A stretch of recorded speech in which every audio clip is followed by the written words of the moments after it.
Bonjour, chers étudiants et étudiantes. Nous passons maintenant au quatrième chapitre de notre cours, les indicateurs d'opposition. Alors, jusqu'à maintenant, nous avons appris à organiser les données dans des tableaux et aussi à les représenter graphiquement. Mais souvent, nous avons besoin d'aller plus loin pour résumer l'information statistique à travers des valeurs numériques clés ou bien à travers quelques indicateurs. Et alors, c'est exactement ce que permettent les indicateurs de position. Généralement, ces indicateurs servent à caractériser l'ordre de grandeur d'une distribution, c'est-à-dire ils nous disent où se situent typiquement les individus étudiés de notre population. Généralement, les principaux indicateurs de position que nous allons voir ici, c'est d'abord la moyenne arithmétique, la médiane et aussi le mode et les quantiles, en particulier les quartiles.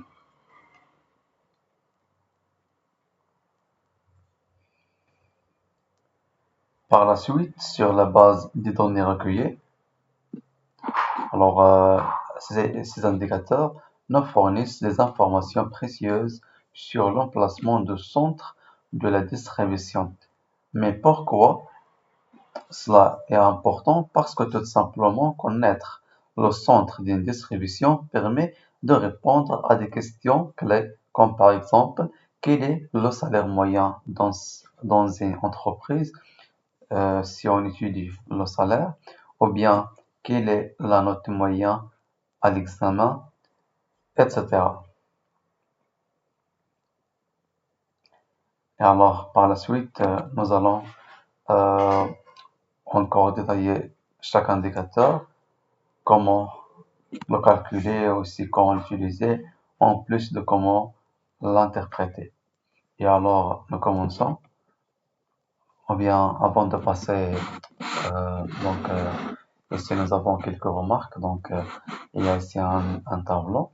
Alors, nous constatons que pour la variable qualitative,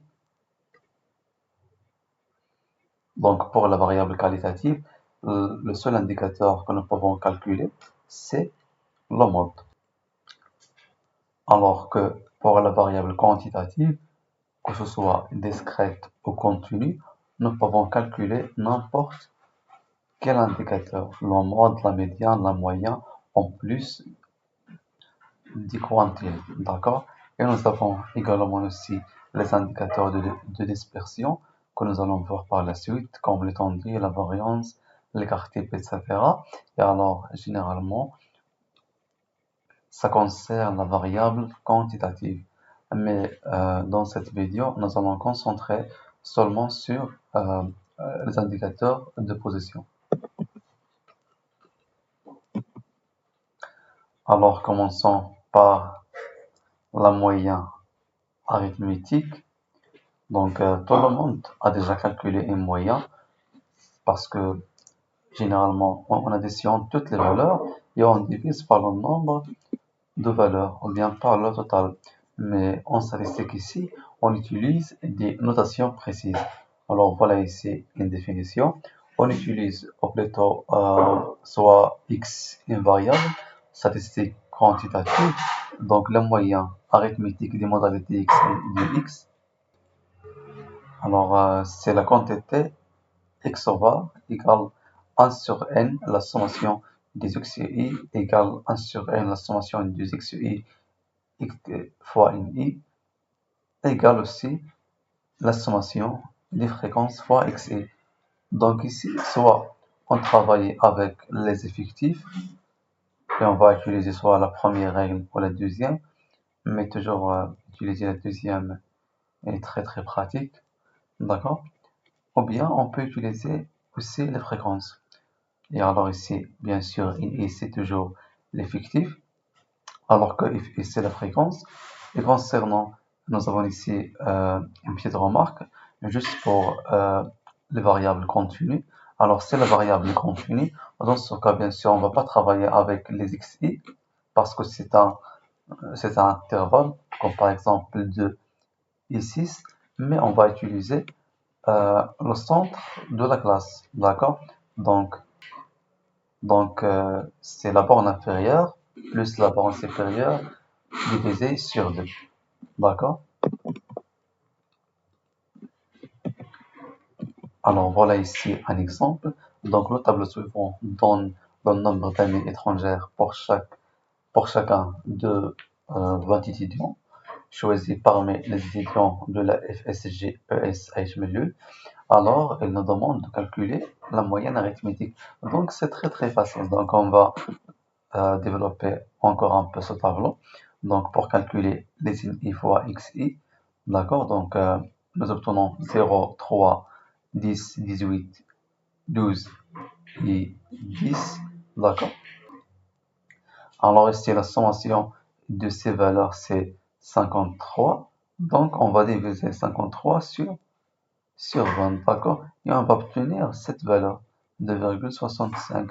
Ou bien, on peut utiliser directement euh, la règle ou bien la formule des fréquences. Donc, c'est i fois xi. Donc, voilà, nous avons calculé ici fi, d'accord?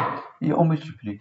Donc, 0,05 fois 0, 0,15 fois 1, 0,25 fois 2, ainsi de suite, d'accord? Et par la suite, on va additionner. Donc, c'est 0 plus 0,15 plus 0,50, etc. pour obtenir à la fin que la moyenne arithmétique de notre cas égale à 2,65. Alors, voilà le cas d'une variable statistique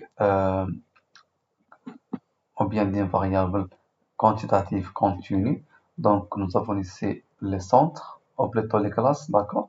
Donc, la première des choses, ici, nous avons les effectifs. Donc, la première des choses à faire, c'est bien sûr de déterminer le centre de chaque classe, d'accord? Donc, pour cette classe, le centre, c'est 15. Pour le deuxième, bien sûr, c'est la borne inférieure plus la borne supérieure divisée la jauge, ou bien sûr 2, d'accord? Donc, c'est 10 plus 20 sur 2, ça va donner 15. Ici, 20 plus 30 sur 2, ça va donner 20, 25, etc. Et alors, par la suite, soit on va calculer le produit de CI fois INI, d'accord, comme le montre déjà la règle. Donc, soit on va calculer INI fois CI et on va faire la somme et après on va diviser sur n, soit on va utiliser la formule des fréquences, donc fi fois xi.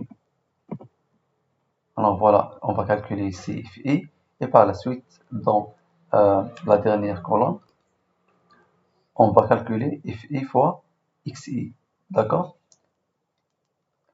Et bien sûr, le total de ces quatre valeurs que nous allons obtenir, bien sûr, égal à la moyenne arithmétique pour ce cas, d'accord? Donc, j'espère que cette explication est claire. Nous avons ici deux remarques importantes. Donc, la moyenne arithmétique a l'avantage d'être simple à calculer. Bien sûr, c'est simple de calculer la moyenne arithmétique. Vous avez vu déjà les formules, donc c'est très très simple. Mais son inconvénient, il est très très sensible aux valeurs extrêmes. C'est-à-dire que la moyenne, si on a des valeurs extrêmes, c'est-à-dire des valeurs très très grandes par rapport aux autres valeurs.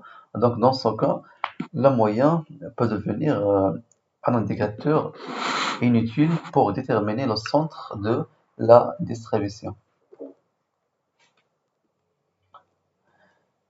Et donc on peut expliquer ça par un simple exemple. Imaginons par exemple 5 salariés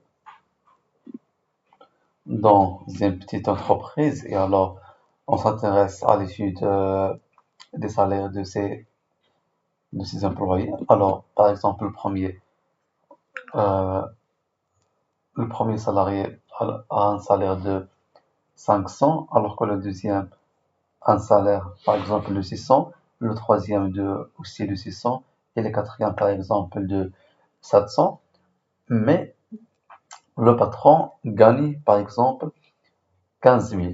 D'accord? Alors dans ce cas, la moyenne arithmétique sera fortement tirée vers, c'est-à-dire vers la valeur la plus grande, c'est-à-dire vers le haut, à cause, bien sûr, du salaire le plus élevé, de 15 000, d'accord? Alors que la majorité des salaires dans ce cas chutent généralement entre 500 et entre 700, d'accord?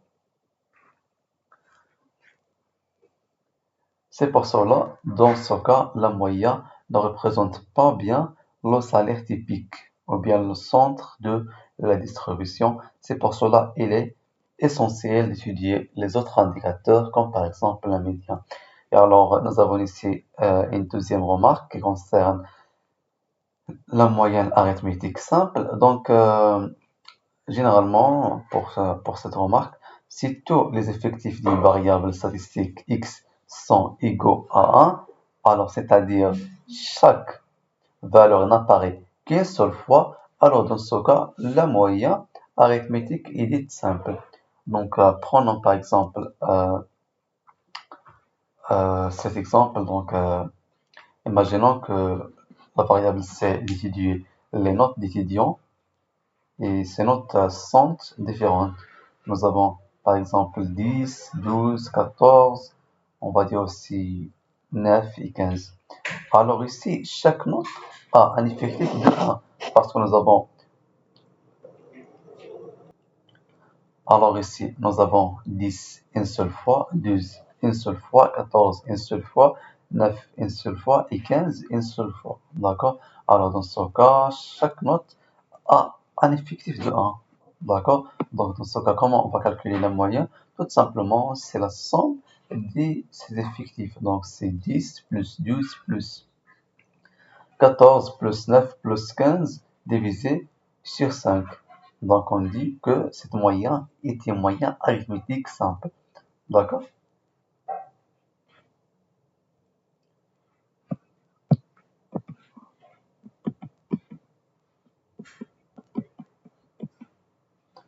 Alors, après la moyenne, intéressons-nous à un autre indicateur de position très très important et aussi très très simple, c'est le mode. Alors, commençons par la définition, c'est quoi le mode? Donc, le mode est noté MO, donc c'est la valeur que possède l'effectif ou la fréquence, ça dépend, le plus élevé par rapport aux autres valeurs de la série. D'accord? Autrement dit, c'est la valeur qui revient le plus souvent. Comme par exemple, si on a une petite série, donc comme par exemple on a 2, 2, 2, 3, 5. Alors ici le mode c'est 2, car il apparaît 3 fois, alors que 5 et, et 3 seulement une seule fois. D'accord? Et ici, nous avons quelques remarques. Cette remarque, la première est très très importante. Alors, le mode est défini pour tous les types de variables. Alors, que ce soit la variable, elle est qualitative ou quantitative, on peut toujours déterminer, on peut déterminer bien sûr le mode. D'accord? Et le mode n'est pas nécessairement unique. Il se peut que pas de mode. Par exemple, dans ce cas, 0, 1, 2, 3, 4, 5.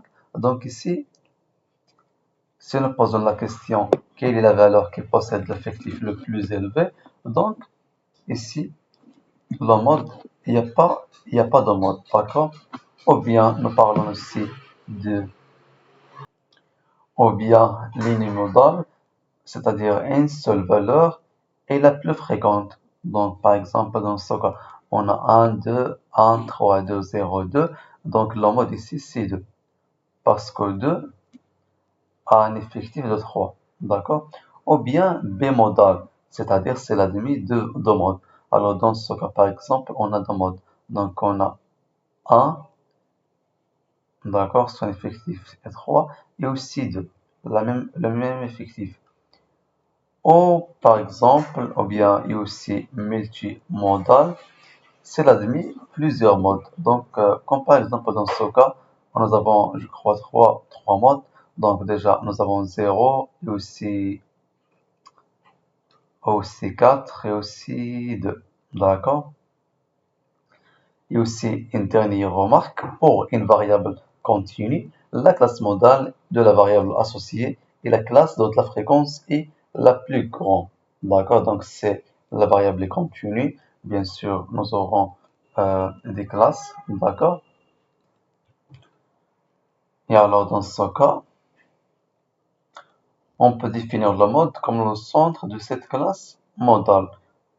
Si par exemple la classe c'est 160 et 170 à l'effectif le plus élevé, alors le mode sera quoi? Sera environ 165, d'accord? Donc c'est 160 plus 170 divisé sur 2, d'accord?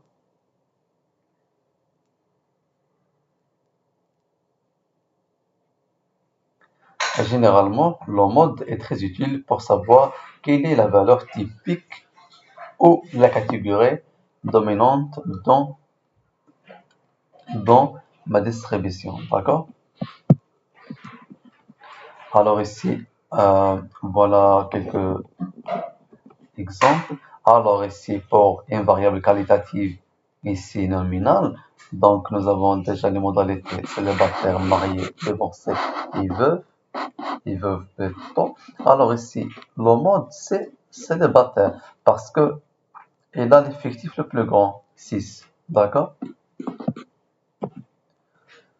Et aussi pour une variable quantitative discrète, donc nous pouvons déterminer le mode facilement. Alors donc c'est juste on va voir la colonne des effectifs. Alors la modalité ou bien l'effectif le plus grand c'est 10. Il correspond à quelle modalité? Bien sûr à 3. D'accord? Donc le mode c'est 3. Alors pour le cas d'une variable quantitative continue, donc voilà, toujours la même règle. Donc ce qui nous intéresse, c'est la deuxième colonne des effectifs, ou bien des fréquences, donc ça ne va pas changer la logique de l'exercice. Alors ici, l'effectif le plus grand, c'est 12, d'accord, et ils correspondent à cette classe, d'accord, donc c'est 56 et 62. Donc le mode, c'est le centre de cette classe, d'accord? Alors, c'est tout pour cette vidéo. Si vous avez des questions, vous pouvez toujours les poser. Alors, rendez-vous dans la prochaine vidéo dans laquelle nous allons voir la médiane et aussi les quartiles. À très bientôt.